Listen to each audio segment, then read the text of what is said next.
اسی کو موضوع بحث بنا لے. بنی اسرائیل ایسے تھے, انہوں نے موسیٰ علیہ السلام کو ستایا تھا, وہ گائے نہیں ذبح کی ان کمبختوں نے کوہ طور پہ موسیٰ علیہ السلام نے بلایا, اللہ کی آواز سن کے بھی کمبختوں نے انکار. ایسا نہ ہو ان کا ٹاپک یہی ہو. اس لیے اللہ نے فرمایا تلک امۃ قد خلت, ایک قوم تھی جو گزر گئی. ہم ان کے واقعات اس لیے نہیں سنا رہے ایک ہسٹری بیان کرنے کے لیے کہ تمہاری نالج میں اضافہ ہو. گزر گئی وہ قوم. لہا ما کسبت, جو کمانا تھا انہوں نے کما لیا. وَلَكُمْ مَا كَسَبْتُمْ, تم زندہ ہو. ہم تم سے خطاب کر رہے ہیں, تمہارے لیے یہ واقعات بیان کر رہے ہیں کہ تم جو کرو گے اس کا بدلہ تمہیں ملے گا. تو اس قوم سے عبرت حاصل کر کے اپنی لائف کو درست کرو. پتا چلا کہ قرآن مردوں کے لیے نہیں ہے, قرآن زندوں کے لیے. ایسا ہی ہے نا, تو زندہ آدمی کم بخت اس کو پڑھ ہی نہیں رہا, پڑھتا ہے تو وہ اختلافی مسائل میں یہ والی آیت سے فرقہ واریت ثابت ہو رہی ہے, یہ والی آیت سے. یہ جو اپنے مطلب کی آیتیں نا, جن سے مطلب ان کا نکلتا بھی نہیں ہے, کھینچ تان کے ادھر لے کے جا رہے ہیں ان آیت. میں نے جمعے میں پورا بیان کیا نا کہ وہ قرآن کہتا ہے کہ انہوں نے مختلف فرقے بنا لیے ہیں, تو وہ میں نے آیت کو ڈیفائن کیا. وہ فرقوں کا یہ مطلب نہیں ہے جو یہ لوگ بیان کرتے ہیں. اس سے مراد ہے جو آپس میں لڑتے ہیں لسانیت کی بیس پہ, قومیت کی بیس پہ. تو پڑھتے ہی نہیں ہے قرآن کو اس نیت سے کہ ہمارا ایمان تازہ ہو, اس نیت سے پڑھتے ہی نہیں ہے. قرآن کو بالکل نیوٹرل ہو کے پڑھنا چاہیے, بالکل نیوٹرل ہو کے, پھر پتا چلتا ہے کہ قرآن کیا کہہ رہا ہے. بعض لوگ کیا ہیں کہ ان پر ایک چیز مسلط ہو گئی تو وہ جب قرآن کا درس دیتے ہیں نا تو وہ گھما پھرا کے ہر چیز کو وہیں لا رہے ہوتے ہیں. وہ اپنے نظریات یعنی گویا قرآن پہ تھوپ رہے ہوتے ہیں, پھر وہیں سے اخذ کر کے آپ پہ فٹ کر رہے ہوتے ہیں. تفسیر ابن کثیر ہے, بڑی زبردست تفسیر, وہ پڑھا کریں. جس کا قرآن سمجھنے کا ارادہ ہو تو کیا پڑھیں, اردو ترجمہ بھی ملتا ہے, بڑی خاندانی تفسیر ہے. اردو میں بیان القرآن ہے مولانا اشرف علی تھانوی کی, لیکن اس کی اردو اتنی گاڑی ہے کہ وہ علماء کی سمجھ میں آتی ہے, عام آدمی کی سمجھ میں نہیں آئے گی. اور ابھی حضرت مفتی تقی عثمانی صاحب کی آسان تفسیر آئی ہے, وہ بھی بہت سادہ اور بہت انگلش میں بھی ہے, اردو میں بھی ہے, وہ بہت صاف ستھری ٹو دا پوائنٹ بات ہوتی ہے. ورنہ تفاسیر بھی بڑی عجیب عجیب لکھی گئی ہیں, الٹی سیدھی, اور اس میں جو لکھنے والا ہے وہ اپنے جو نظریات ہیں نا اس کو فروغ دینے کے لیے وہ ہر آیت کو اسی حساب سے گھسیٹ رہا ہوتا ہے. تو خیر میں عرض کر رہا تھا کہ اللہ تعالی نے انسان, ہمارا جو سسٹم ہے نا آٹومیٹک ہے, مینول نہیں ہے. جیسے گاڑی ایک مینول ہوتی ہے اور ایک آٹومیٹک میں خود بخود گیئر لگ رہے ہوتے ہیں اسپیڈ کے حساب سے. جیسے آپ کی اسپیڈ 40 سے بڑھے گی, چوتھا پانچواں گیئر خود بخود لگ جائے گا. تو یہ زیادہ پیچیدہ ہے نا. ارے ایک ہے وہ ڈنڈے سے آپ گیئر کو آگے گھماؤ, پہلا گیئر, پھر آپ نے کڑک کر کے پیچھے کھینچا دوسرا, تیسرا, اس میں کبھی غلطی بھی ہوتی ہے انسان سے.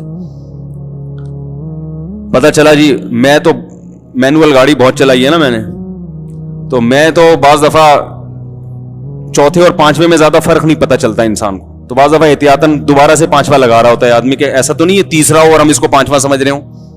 ہوتا ہے نا بھائی, ایسا نہ ہو کہ یہ تیسرا ہو ہم اس کو کیا سمجھ رہے ہوں, گاڑی کی واٹ لگ جائے, تیسرے گیئر پہ ہم بھگا رہے ہیں گاڑی اتنی.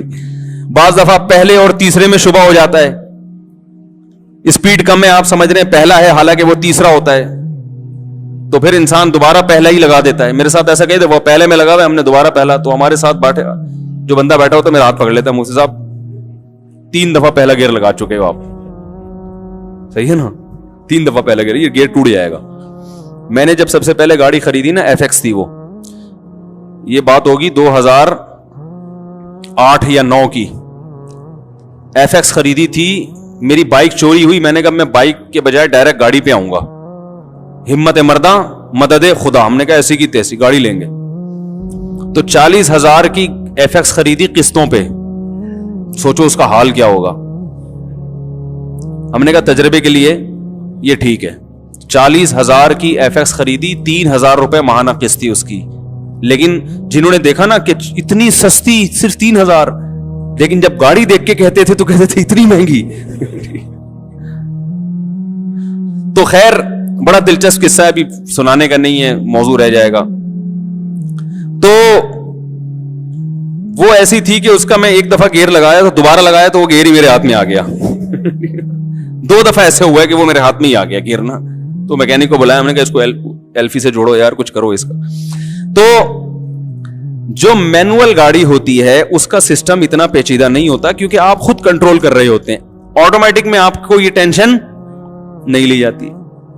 آٹومیٹک دیر سے ایجاد ہوئی ہے, اس میں محنت زیادہ ہے, اس کا سسٹم زیادہ پیچیدہ ہے, وہ خود سے وجود میں نہیں آ سکتی کہ گاڑی کو خود پتا ہو کہ اتنی سپیڈ ہونی ہے تو میں نے خود ہی یوں کر کے گراری پہ گراری چڑھا دینی ہے. ایسا بہت مشکل ہوتا ہے. تبھی گاڑیاں ایجاد ہوئے ہوئے کتنے 100 سال سے زیادہ ہو گئے. آٹومیٹک سسٹم اب آیا ہے چند سال پہلے. ہم پرانی گاڑیاں دیکھتے ہیں تو اس میں نہیں ملتی آپ کو, پرانے ماڈل نہیں ملیں گے آپ کو. کتنی محنت کے بعد اب جا کے اتنی ترقی ہوئی ہے کہ یار. تو یہ جو ہماری باڈی ہے نا, یہ بھی آٹومیٹک ہے. پتا ہے آپ کو, ہمارے ایک دوست ہیں, ان کو شوگر ہے. شوگر جب ہوئی تو وہ ڈاکٹر کے پاس گئے کہ مجھے شوگر ہو گئی ہے. ڈاکٹر نے بھی کہا کہ کوئی, ڈاکٹر نے تسلی دی, انہوں نے کہا کوئی اتنا بڑا مسئلہ نہیں ہے. انہوں نے شوگر کو ڈیفائن کیا. انہوں نے کہا دیکھو جیسے آٹومیٹک گاڑی میں اور مینوئل گاڑی میں فرق ہوتا ہے نا, ایسے ہی شوگر کے مریض میں اور وہ آدمی جس کو شوگر نہ ہو, یہ فرق اس دونوں میں. ہماری باڈی میں آٹومیٹک سسٹم لگا ہوا ہے جو شوگر کو خود بخود مینٹین کرتا ہے. آپ چینی زیادہ کھا لو گے تو وہ خود بخود کنٹرول کرے گی. وہ لبلبا ہمارا جو ہے نا وہ انسولین چھوڑتا ہے اور وہ خود بخود کنٹرول میں رکھتا ہے. لہذا چینی زیادہ بھی کھا لو گے تو نقصان نہیں ہوتا, کم کھاؤ گے تو بھی نقصان. وہ زیادہ کھائی بھی جو اسٹور ہوتی ہے جب کم کھاتے تو وہاں سے پوری ہو جاتی. اب آپ کی باڈی ہو گئی ہے مینوئل. اب آپ نے ٹیکے لگا لگا کے خود سے اس کو کیا کرنا ہے, جیسے گیئر لگاتے ہیں نا, پہلے گیئر, گاڑی کی اسپیڈ 100 کلومیٹر ہے اور گیئر پہلا لگا ہوا ہے, بیڑا گرک ہو جائے گا گاڑی کا. تو آپ کو خود 5ویں گیئر پہ گاڑی لانی پڑے گی. تو اب آپ کی باڈی میں شوگر لیول نہ ہائی ہوگا نہ لو کرنا ہے. آپ نے شوگر چیک کرنی ہے, جہاں اوپر گئی ٹیکا ٹھوکا اپنے, ٹھیک ہے نا, اس کو نیچے لے کر آئے. کم ہے چینی کھا کے اس کو, تو ہر وقت جیب میں چینی بھی رکھنی ہے اور وہ انجیکشن رکھنا ہے شوگر گرانے کا. سمجھ میں آ رہی بات؟ تو شوگر کے مریضوں کو دیکھو, ایک جیب میں چینی ہوتی ہے اور ایک جیب میں, جب گیئر بڑھانا ہے ٹھیک ہے نا, تو ادھر سے چینی کھائی, شوگر لیول ہائی کیا. کم کرنا ہے ٹیکا لگا کے اس کو, وہ 24 گھنٹے وہ یہی بیچارے کرتے رہتے ہیں کہ چیک کرتے رہتے ہیں. اسی حساب سے لڈو بھی کھاتے ہیں. وہ ہمارے رشتے دار ہیں پنجاب میں, ان کو شوگر ہے تو وہ رسگلے کا ڈبہ لا کے رکھا, وہ ماشاءاللہ ٹھوک رہے ہیں. وہ انسولین ہوتی ہے نا جو لیتے ہیں. تو میں نے کہا یہ کیسے یار, ان کو تو شوگر. انہوں نے کہا بھائی تھوڑی سی مقدار بڑھا دوں گا انجیکشن میں نا, 2 لڈو زیادہ کھا لیے ہیں تو تھوڑی سی مقدار. اب دیکھو ہم اگر 4 لڈو بھی کھا لیں تو ہماری باڈی خود اس کو سنبھال لیتی ہے. تو آپ اندازہ لگاؤ کہ خدا نے تو ہمیں آٹومیٹک پیدا کیا, مینوئل پیدا, اور صرف اس میں نہیں ہے, ہر چیز میں ہماری باڈی آٹومیٹک ہے. ہر چیز میں خود سمجھتی ہے کیا کرنا ہے. سردیوں میں ہماری باڈی اپنے آپ کو سردیوں کے حساب سے ڈھالتی ہے, گرمیوں میں اپنے آپ کو گرمیوں کے حساب سے ڈھالتی ہے. ٹینشن میں اپنے آپ کو اس حساب سے. دیکھو جن بچوں کو بچپن میں ٹینشن ہوئی, بہت زیادہ ٹینشن نہیں, تھوڑی بہت ٹینشن ہونی چاہیے انسان کو. اس سے کیا ہوتا ہے, ہماری باڈی میں ٹینشن برداشت کرنے کی صلاحیت پیدا ہوتی ہے.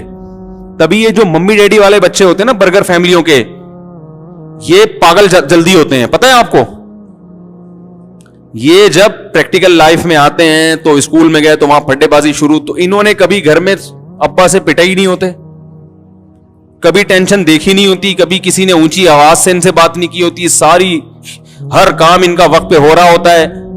تو ذرا سی کہیں ٹینشن آئے یہ فوراً ڈپریشن کی طرف چلے جاتے ہیں, کیونکہ ان کی باڈی کو میں وہ صلاحیت ہی پیدا نہیں ہوئی غموں کو جھیلنے کی, ٹینشن کو. غریب کا بچہ دیکھو وہ ڈپریشن میں نہیں جاتا. غریب کا بچہ پٹ پٹ کے جوان ہوتا ہے گھر میں. ٹھیک ہے, ایک رضائی میں 10-10 بچے سو رہے ہوتے ہیں, انجوائے کرتے ہیں اسی کو. پھڈے ہوتے ہیں ان کے رات کے وقت نا رضائی پہ, لحاف پہ, وہ انہی پھڈوں میں بالآخر جوان ہو جاتے ہیں. پھر ان کو کوئی نقصان بھی ہو